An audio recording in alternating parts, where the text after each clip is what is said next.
Perlu kamu tahu bahwa pemberian ASI eksklusif dan inisiasi menyusui dini di Indonesia ternyata masih jauh dari ideal. Menurut data Riset Kesehatan Dasar atau Riskedas pada tahun 2021, sebanyak 52,5% atau hanya setengah dari 2,3 juta bayi di Indonesia yang kurang dari 6 bulan mendapatkan ASI eksklusif mengalami penurunan dari angka 12% pada angka di tahun 2019.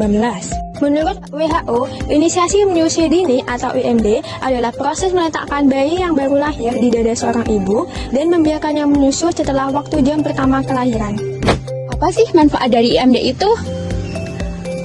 Bagi si bayi, manfaat yang pertama, zat-zat gizi lengkap dan dibutuhkan oleh bayi. Yang kedua, mudah dicerna dan efisien digunakan oleh tubuh bayi.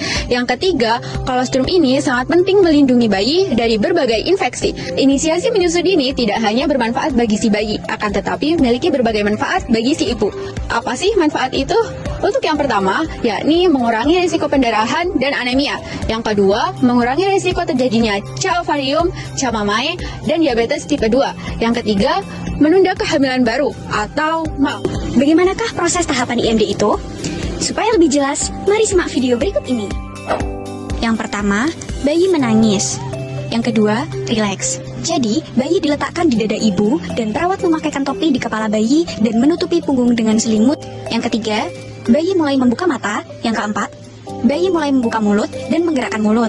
Yang kelima, bayi beristirahat di dada ibu. Yang keenam, bayi mulai merentangkan kaki, mencari puting ibu, dan mengenali aroma payudara. Yang ketujuh, bayi mulai familiar dengan aroma payudara karena aromanya sama dengan air ketuban.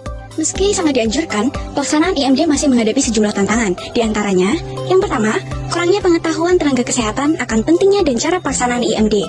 Yang kedua, prosedur yang tidak ramah IMD, seperti pemisahan ibu dan bayi setelah lahir untuk dibersihkan atau ditimbang. Agar inisiasi menyusui dini atau IMD dapat dilakukan dengan baik oleh seorang ibu, ibu juga memerlukan dukungan dari berbagai pihak. Dukungan yang pertama, yaitu dapat berupa dukungan dari tenaga kesehatan. Tenaga kesehatan sendiri dapat memberikan dukungan oleh seorang ibu dengan edukasi IMD sejak kehamilan dan memfasilitasi IMD setelah bayi lahir.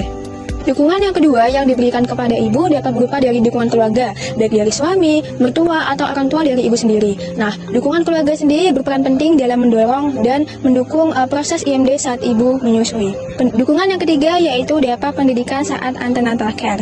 Pendidikan saat antenatal care bertujuan agar ibu lebih siap dan paham mengenai pentingnya proses IMD pada ibu sendiri dan anak.